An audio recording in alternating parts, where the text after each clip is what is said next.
নমস্কার, আমি টুম্পা। আগামীকাল শনিবার দাগি অযোগ্য শিক্ষকের তালিকা পেশ করার সম্ভাবনা রয়েছে সুপ্রিম কোর্টে। আজ সুপ্রিম কোর্ট রেকর্ড করেছে কল্যাণ বন্দ্যোপাধ্যায়ের কথা। আমার প্রশ্ন মাননীয়ার কাছে, এতদিন কেন আপনি এই যোগ্য অযোগ্য তালিকা পেশ করেননি? এখন চাপে পড়ে করছেন?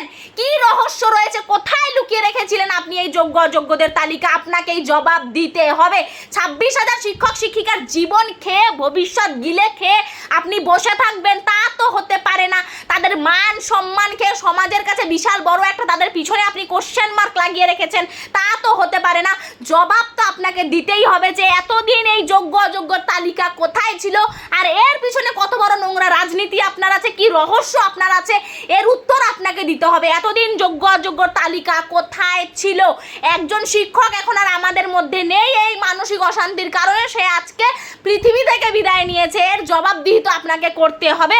এতদিন যোগ্য অযোগ্য তালিকা কেন পেশ করা হয়নি? এখন তাদের চাকরি চলে গেছে, এখন যোগ্য অযোগ্য তালিকা পেশ করা হচ্ছে। যত যোগ্য শিক্ষক শিক্ষিকা রয়েছে প্রত্যেকের চাকরি মাননীয় আপনাকে ফিরিয়ে দিতে হবে। যত যোগ্য শিক্ষক শিক্ষিকারা আপনারা আছেন প্রত্যেকে আন্দোলনে নামুন, গোটা বাংলাবাসী আপনাদের সঙ্গে রয়েছে।